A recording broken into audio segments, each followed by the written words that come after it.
अगर आप किसी दिन सोकर उठते हैं और आपके जिस्म पर खारिश स्टार्ट हो जाती है या लाल रंग के निशान बन जाते हैं या गोल रिंग बन जाते हैं, तो ये क्या हो सकता है?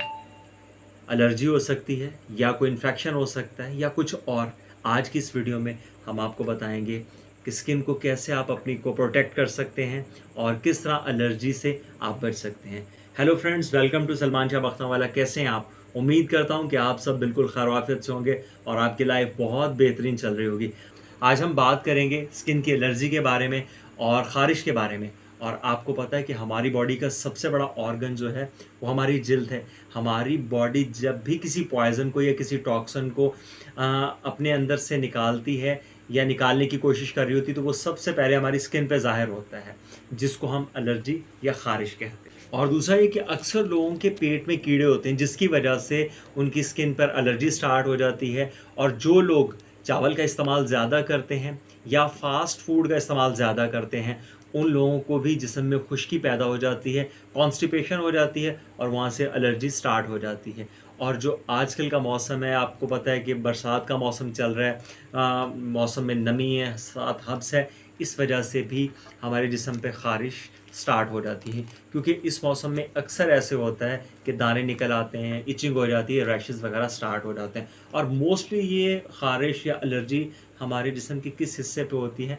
ये हमारी टांगों पर, ठीक है, ये हमारी टांगों के दरमियान, हमारे बाजुओं में, बाजुओं के नीचे, अक्सर दफ़ा ये हमारी कमर पर और गर्दन के साइड पर होती है। जो वजह की बात करें तो इसकी बहुत सारी वजूहात हो सकती हैं, जिनकी वजह से हमें एलर्जी या खुजली स्टार्ट हो जाती है। अब ये किसी को भी नहीं पता कि ये कितने दिन में ठीक होगी या कितने दिन में ये ख़त्म हो जाए। साल गुजर जाते हैं दवाइयाँ खा खा कर, डॉक्टरों को चेक करवा कर, मुख्तलिफ़ तरह की क्रीमें इस्तेमाल कर कर के, लेकिन एलर्जी ख़त्म होने का, ख़ारिश ख़त्म होने का नाम ही नहीं लेती। अब आपने करना क्या है? अब आपने इससे बचना कैसे है, या कौन सी ऐसी चीज़ें जिससे आप अपने आप को एलर्जी से या ख़ारिश से बचा सकते हैं, वो आप अपनी लाइफ में अप्लाई करेंगे। और बहुत आसान सी रेमेडीज़ हैं जो कि आपको अपने घर में इजीली अवेलेबल मिल जाएंगी। मोस्टली चीज़ें आपके किचन में ही मौजूद होती हैं। इनमें सबसे पहले, बहुत से लोग ऐसे होते हैं जिनको रिंग्स बढ़ना स्टार्ट हो जाते हैं, रेड कलर के रिंग उनके जिस्म पे बनते हैं और फिर वो बढ़ना शुरू हो जाते हैं। इसमें आप क्या करेंगे? दो आसान सी रेमेडीज़ हैं। आपने कैस्टर ऑयल लेना है थोड़ा सा, और इसमें चंद कतरे लेमन के ऐड कर लेना। तो जिस जगह पे आपके रैशेज़ या एलर्जी है वहाँ आप अप्लाई करें। उसके बाद आपने इसे वॉश नहीं करना।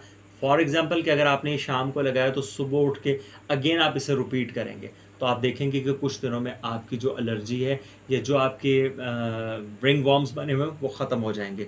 और दूसरी, वो भी बहुत इजी रेमेडी है। इसमें आपने क्या करना है? आपने सबसे पहले अपना जो इफ़ेक्टेड एरिया है, चाहे वो कोई भी जगह है, आपने उसको किसी भी साफ़ कपड़े से जो हल्का सा गीला हो उसे साफ़ कर लेना है। जब वो रेडनेस देने लग जाए तब आपने एक छोटी सी मलहम तैयार कर लेनी है। उसमें क्या क्या चीज़ें ऐड करनी है? आपने नारियल का तेल लेना है, ठीक है, मुश्कपुर जिसे कहा जाता है, जो अक्सर आपको पंसार से मिल भी जाएगी, उसके 2-3 टिक्कियाँ ले लेनी है। और सुहागा, जो हमारी माएँ छोटे बच्चों को देती हैं जब वो पैदा होते हैं, उसके उन तमाम चीज़ों को आपने मिक्स करना है। मिक्स करके एक पेस्ट सा तैयार कर लेना है। पेस्ट आपने जहाँ पे आपके रिंग वॉर्म्स बने हुए या जिस जगह पे आपको ख़ारिश हो रही है वहाँ आपने अप्लाई करना है। आप 2 या 4 दफ़ा इस्तेमाल करके देखेंगे। आप अगर इसको 5 से 10 दिन रेगुलर इस्तेमाल कर लें तो ये मुकम्मल तौर पर ख़त्म हो जाएगी। और अक्सर छोटे बच्चों को आपने देखा होगा कि छोटे बच्चों के पाँव पे ख़ारिश स्टार्ट हो जाती है, तो आप इसको कैसे हर्बल उसमें आप ख़त्म कर सकते हैं?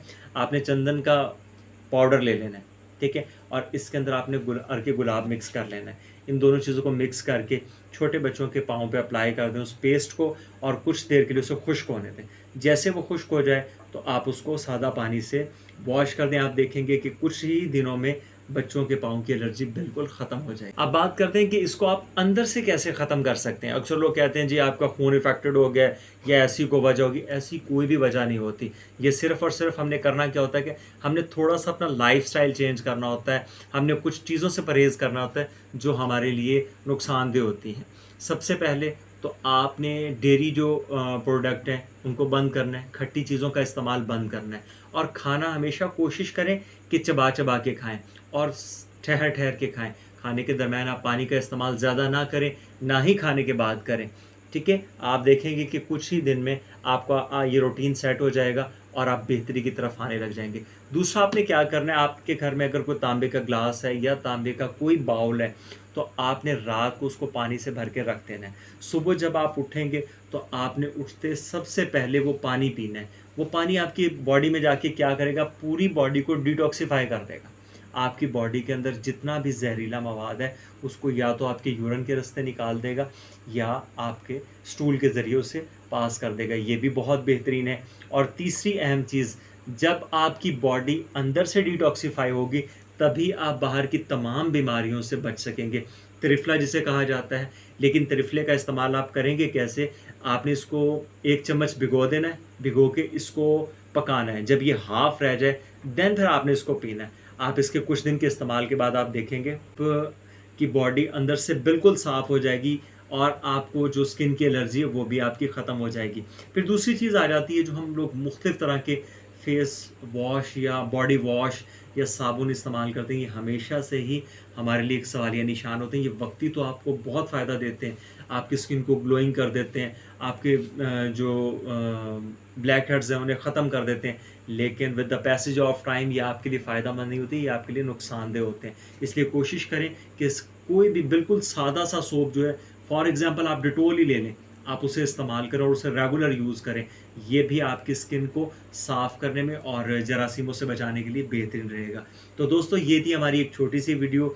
मैं उम्मीद करता हूँ कि आज जो मैंने वीडियो आपसे शेयर की है वो आपके लिए बहुत ही फ़ायदेमंद होगी। इंशाल्लाह नेक्स्ट वीडियो मिलते हैं नई इन्फॉर्मेशन के साथ। अल्लाह हाफ़िज़।